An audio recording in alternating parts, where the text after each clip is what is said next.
नमस्कार, मी प्रियांका पाटील। आपण पाहत आहात राष्ट्रीय लोकराज्य न्यूज, निर्भीड बातम्यांचे व्यासपीठ। आज आपण दिवसभरामध्ये घडणाऱ्या घडामोडींवर नजर टाकूया। विजेच्या धक्क्याने 21 वर्षीय तरुणीला काय झाले?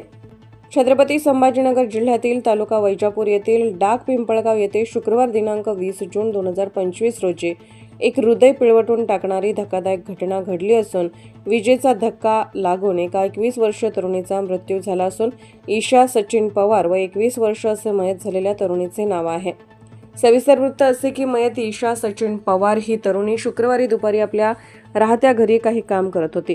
त्याचवेळी विद्युत प्रवाह सुरू असताना ईशा हिस विजेचा जोरदार धक्का बसला।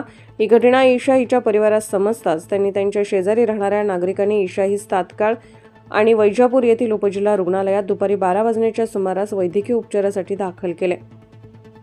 विजेचा जोरदार धक्का लागल्यामुळे उपचारापूर्वीच ईशा ही गतप्राण झाली आहे असे वैद्यकीय अधिकाऱ्यांनी सांगितलं व ईशा ही मृत घोषित करण्यात आले। यावेळी दुर्दैवी घटनेची माहिती मिळाल्यानंतर वीरगाव पोलीस ठाण्याचे सहाय्यक पोलीस निरीक्षक शंकर वाघमोडे व भालेराव हे तात्काळ वैजापूर येथे उपजिल्हा रुग्णालयात गेले। यानंतर वैद्यकीय अधिकाऱ्यांनी मयत ईशा पवार हिच्याबद्दल दिलेल्या अहवालानुसार वीरगाव पोलीस स्टेशन येथे या घटनेची अधिकृत नोंद करण्यात आली आहे।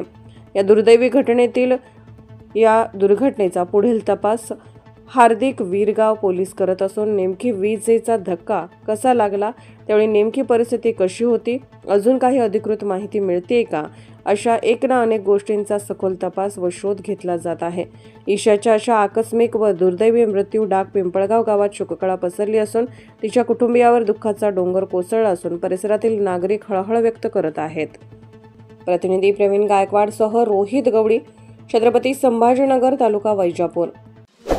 ताज्या बातम्यांसाठी आणि अपडेट्ससाठी राष्ट्रीय लोकराज्य न्यूज चॅनलला सबस्क्राइब करा, तसेच लाईक आणि शेअर करा।